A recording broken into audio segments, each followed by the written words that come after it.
Hallo, herzlich willkommen auf dem Weg des Scheiterns. Schön, dass du dich hierher geirrt hast. Mein Name ist Nina. Auf der stetigen Suche danach, wie etwas besser laufen könnte, stelle ich immer wieder fest, dass sich oft gerade dann Möglichkeiten für Erkenntnisse öffnen, wenn etwas nicht wie geplant verläuft. Das Scheitern erscheint dann plötzlich als eine Art Spur, die zu etwas führt, das von Menschlichkeiten erzählen kann. Solchen Spuren möchte ich in den Episoden dieses Formats folgen. Vielleicht kann dir der ein oder andere Gedanke eine Reisebegleitung sein. Ich wünsche dir viel Vergnügen beim Hören und alles erdenklich Gute für deinen ganz eigenen Weg.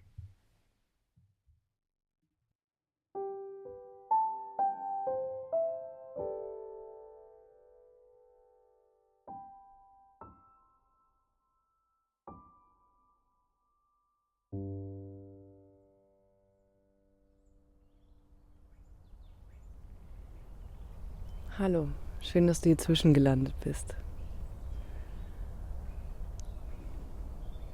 In der spirituellen oder esoterischen Szene wird immer wieder über das Manifestieren gesprochen. Und meist steht das im Zusammenhang mit Hinweisen, Ratschlägen, Anleitungen und allen möglichen Strategien, die man dann einsetzen soll, um sich irgendwie das in sein Leben zu ziehen, was man, glaubt sich zu wünschen oder sich vielleicht wirklich wünscht. Und ich glaube, da liegt die erste Schwierigkeit. Denn das ist eine der zentralen Fragen, die man sich vielleicht im Vorhinein stellen könnte. Warum habe ich einen bestimmten Wunsch? Oder man könnte auch sagen, warum habe ich ein bestimmtes Begehren? Etwas, das ich vor mir haben möchte, das ich benutzen möchte, mit dem ich sein möchte, was in meinem Umfeld Platz einnehmen soll. Warum glaube ich sogar vielleicht, dass das noch fehlt? Also nicht bloß, ich lade etwas ein, was auch immer das sein mag, sondern es fehlt mir. Es sollte da sein. Es ist wie, als wäre da ein leerer Platz.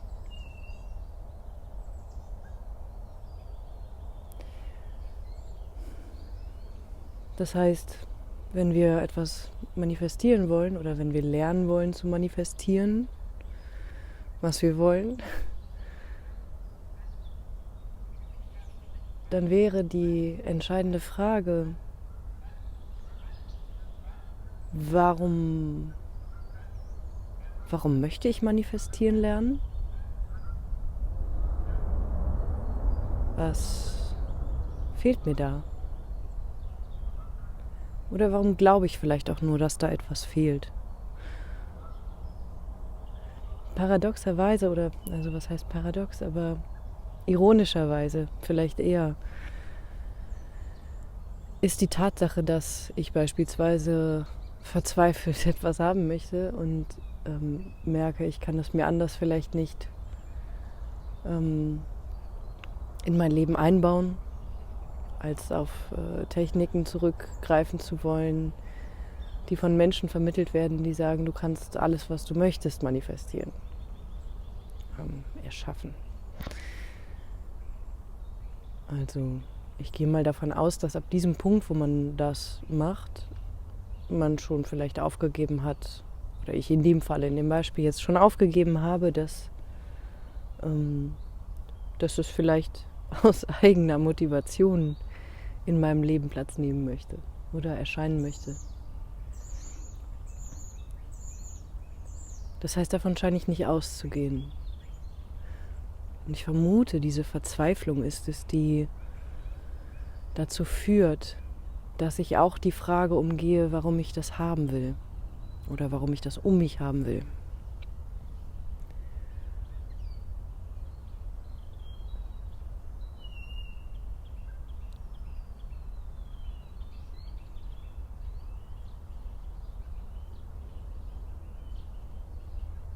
Das heißt, die Frage, wie geht Manifestieren, müsste immer schon an einer Stelle stehen, an der ich mir beantworten konnte, warum ich es denn können will.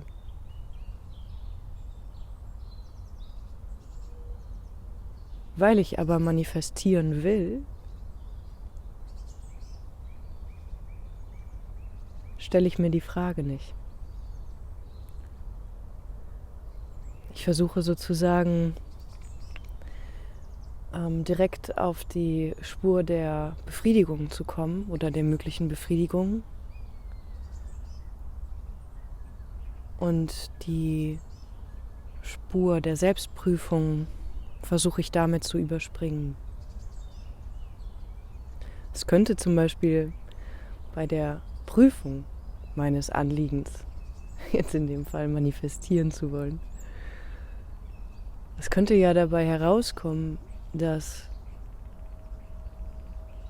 mein sogenannter Wunsch, also der Wunsch auf ein bestimmtes Objekt oder einen Umstand oder einen Menschen oder eine Konstellation, ein Gefühl, was auch immer, dass der Wunsch eigentlich nur Platzhalter ist für etwas anderes, das darunter liegt. Und ich könnte in der Prüfung feststellen, ach Wahnsinn, das Cabrio ist es nie gewesen, sondern das Gefühl, in Sicherheit zu sein oder das Gefühl, mich bewegen zu können, sehr schnell bewegen zu können.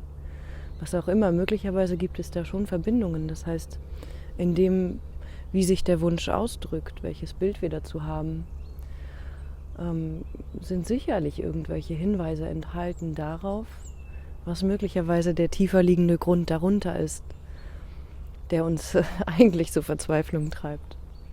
Das Problem ist nur, wenn wir den oberflächlichen Wunsch befriedigen, können wir Gefahr laufen, uns da zu täuschen und aufzuhören, an der Stelle weiterzusuchen, weil wir glauben, wir haben dieses Bedürfnis erfüllt.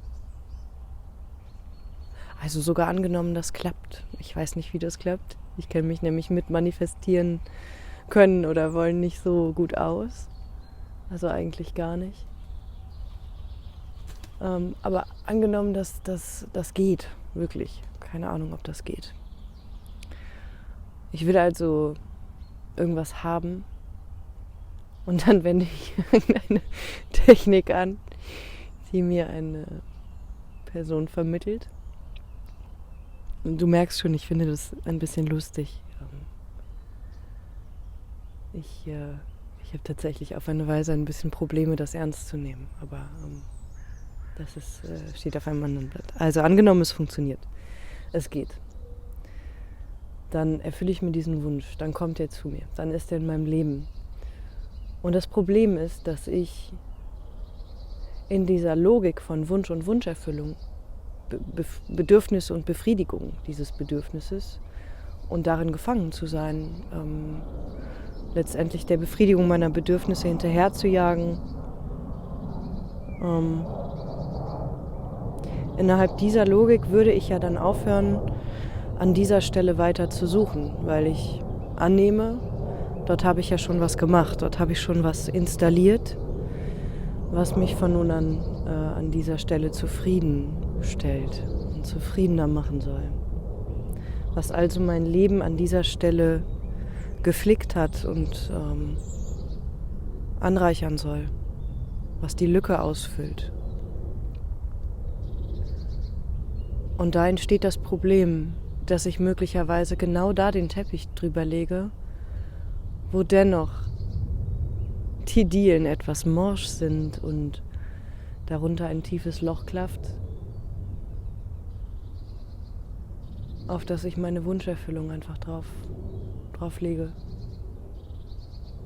Und es ist noch weniger sichtbar und produziert möglicherweise noch mehr Bedürfnisse, Begehren und Wünsche. Insofern würde das Manifestieren können zum Problem werden, mit dem ich mir die Sicht verstelle.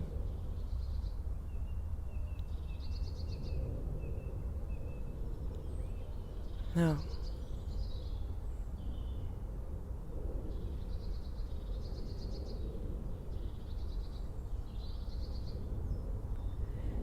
Was allerdings nicht bedeutet, dass es viel bringt, sich arroganterweise über die Tatsache zu stellen und darüber hinwegzusehen, dass es sowas gibt wie Wünsche. Also Bedürfnisse, die nicht befriedigt sind, Leerstellen. Das Gefühl, hier fehlt etwas. Ich bin der Ansicht, und das zeigt auch meine Erfahrung, dass es weitaus fruchtbarer ist, sich der Beschaffenheit mit dieser Landschaft von Begehren oder Wünschen oder Leerstellen auseinanderzusetzen und sie kennenzulernen und zu schauen, wie ist das da reingekommen oder wie ist das entstanden? Wie hat sich diese Landschaft gebildet? Oder wie hat sich dieser Boden gebildet? Was braucht dieser Boden? Ist es überhaupt schlimm, offene Wünsche zu haben? Oder liegt darin nicht so etwas wie eine Offenheit überhaupt, die man genau dadurch erkunden kann, dass da diese Leerstelle ist? Also so oder so, das Ablehnen, dass das Manifestieren können wollen, einen Reiz ausübt und dass das etwas in Menschen auslöst, auch natürlich in mir auslöst. Also die Vorstellung, dass das funktionieren kann, die weckt auf jeden Fall so eine Hybris-Gestalt in mir, die Lust hätte, da mal richtig abzusahnen. Also das müsste ich ehrlicherweise gestehen. Und zugleich sehe ich darin etwas, wo ich sagen müsste, mein Gott, bin ich froh, dass ich es nicht kann. Denn kenne ich mich wirklich so gut, als dass ich mit voller Sicherheit behaupten könnte, dass meine Wünsche wirklich zum Wohle sind, also zu meinem und auch zum Wohle anderer. Kann ich das wirklich wissen? Und an der Stelle müsste ich sagen, ich könnte es nicht genau wissen. Eben genau aus dem Grund, wie wir es vorhin hatten.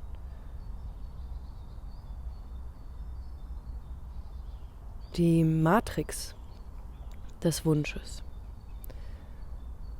ist eine, von der ich zumindest die Erfahrung immer wieder mache.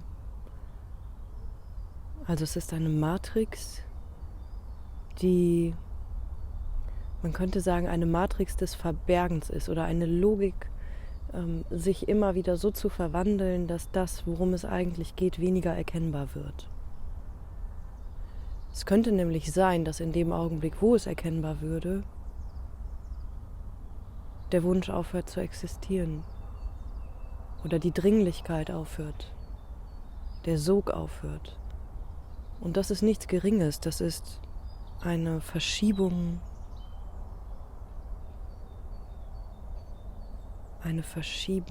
des ganzen Gefüges,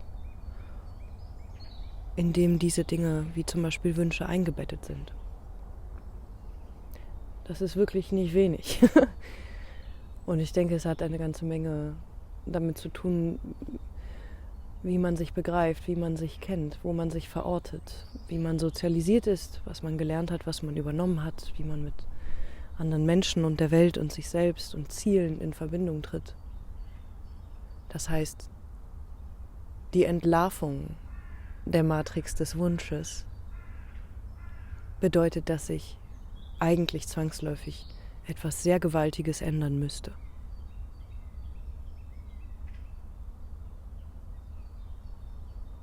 Ja. Und deswegen ist das nicht mal eben so gemacht mit der Feststellung, dass das irgendwie dumm ist, Wünsche zu haben. Nein, ich glaube, so sehr das auch etwas naiv Niedliches hat und auch ein bisschen Dummes hat vielleicht oder etwas, wo man kränkbar ist. Vielleicht weil man gekränkt ist und deshalb den Wunsch hat, aber das ist noch mal eine andere Sache. Also weil es so etwas Verletzliches im Grunde hat, hat es auch etwas Weises. Es weist nämlich auf etwas hin. Und auch da bin ich der Meinung, dass es viel mehr Sinn ergibt, sich daran entlang zu tasten, in die Bereiche hinein, die genau durch die Manöver normalerweise verborgen werden, und zu schauen, was sagt das über die menschliche Konstitution aus, dass wir Wünsche haben, dass etwas offen geblieben ist, dass etwas nicht erfüllt ist, vielleicht sogar nicht erfüllbar ist. Das ist, was das Streben ausmacht, was das Sehnen ausmacht, vielleicht auch etwas, was überhaupt so etwas wie Richtung ermöglicht und damit auch Orientierung. Und ist das so falsch? Ist es so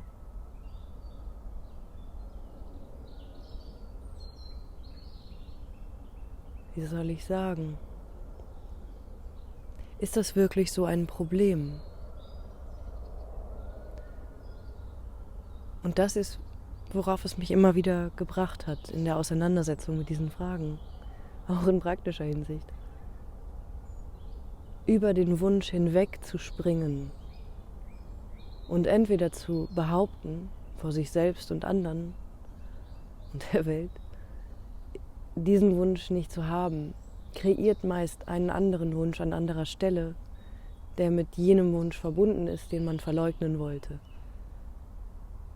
Und ab da wird es noch eine Stufe komplizierter, denn auch dort könnte es wieder sein, dass ich anfange, das zuzuschütten und nicht sehen zu wollen und erzeuge damit wieder einen anderen Kanal, also einen neuen Wunsch, der sich irgendwo dann breit macht und wieder schwerer ist, zurückzuverfolgen. Und zugleich einen Wunsch zu spüren und sofort zu versuchen, ihn zu befriedigen, kann dem Wunsch eine solche Macht verleihen, dass er, also nicht dem Wunsch, der Wunsch selber ist nicht irgendwie böse oder gut, sondern es ist eine Struktur in mir, die plötzlich all das bestimmt, was ich tue und womit ich mich auseinandersetze. Und das bedeutet, dass sich sowas wie ein Wunsch auch totalisieren kann.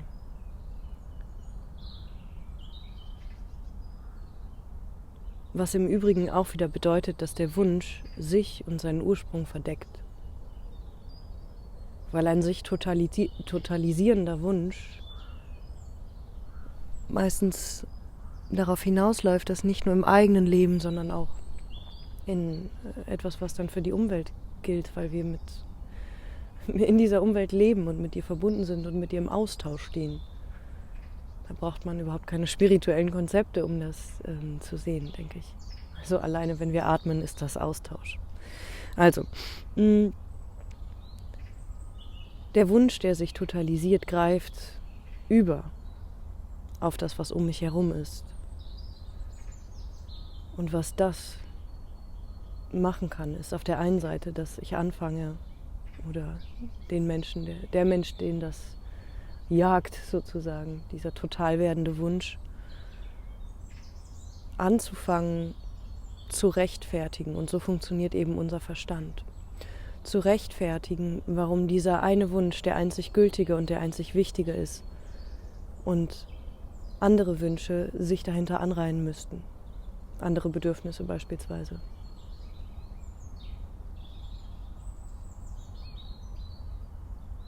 Und das Schlimme ist, je besser diese Rechtfertigung sich anhört, je besser sie durchdacht ist, desto mehr Menschen lassen sich davon überwältigen und geben in sich diesem Wunsch, der vielleicht mal ein ganz kleiner, persönlicher, bedürftiger Punkt, eine bedürftige Leerstelle in irgendeinem Individuum war, greift über sich hinaus und bewohnt plötzlich, bewohnt ist ein zu schönes Wort dafür, besetzt plötzlich im Grunde die anderen Menschen. oder Gruppen von diesen Menschen. Und fängt an, gegen andere Wünsche, gegen andere Bedürfnisse, gegen andere Anliegen zu kämpfen. Und sie im Zweifelsfalle zu übermannen. Das heißt, wenn wir manifestieren wollen, uns aber nicht damit auseinandersetzen, wie unser Wunsch beschaffen ist und was die Landschaft und die Geschichte um diesen Wunsch herum ist und was möglicherweise die Wunde ist, die quasi im Keller unter dem morschen Fußboden, unter dem Teppich zu finden wäre, dann könnte die Fähigkeit, sich Wünsche zu erfüllen, zu einem unserer größten Probleme werden.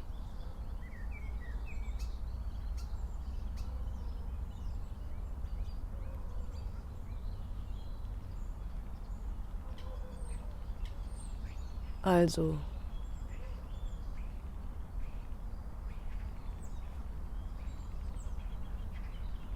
wollen wir jetzt manifestieren lernen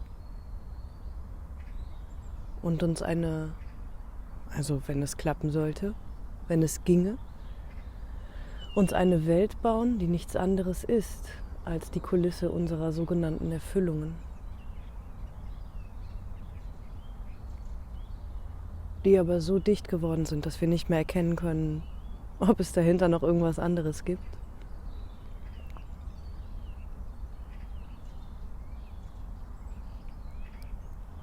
Oder wollen wir uns fragen, warum wir manifestieren wollen und fahren vielleicht doch eine Weile auf der Spur, erkennen zu wollen, worum es dabei eigentlich geht. Und zugleich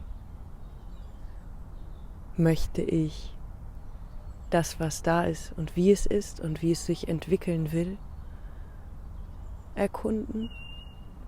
Oder möchte ich in einem Spiegelkabinett leben und fristen, eingesperrt sein, das nur aus den Fratzen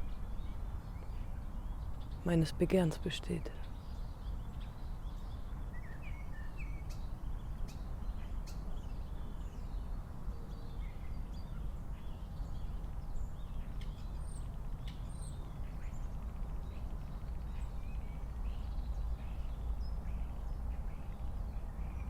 Möglicherweise ist das Beste, was einem passieren kann, zu merken, man hat ein Interesse daran, manifestieren zu können.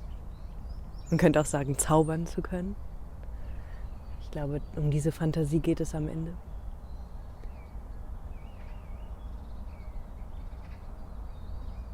Das zu haben, dabei stehen zu bleiben und im besten Falle scheitert es.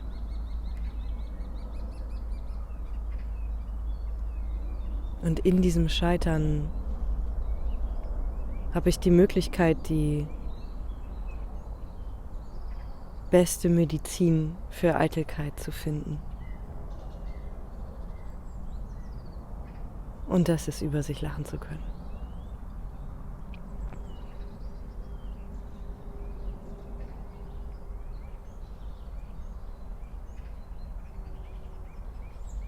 Und zwar in einer gütigen Weise. Ich glaube, das sollte man dazu sagen.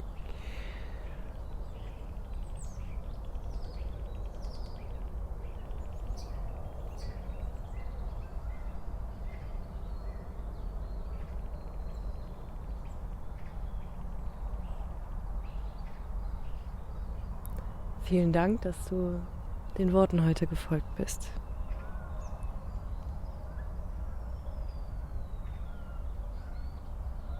Und ich wünsche dir klare Sicht, Wohlwollen und Geduld und Freude, wenn du möchtest, an dieser Frage weiter zu forschen. Wahrscheinlich ist die Fähigkeit zu wünschen oder die Not zu wünschen etwas, das für uns Menschen ziemlich substanziell ist. Lohnt sich also. Ich danke dir.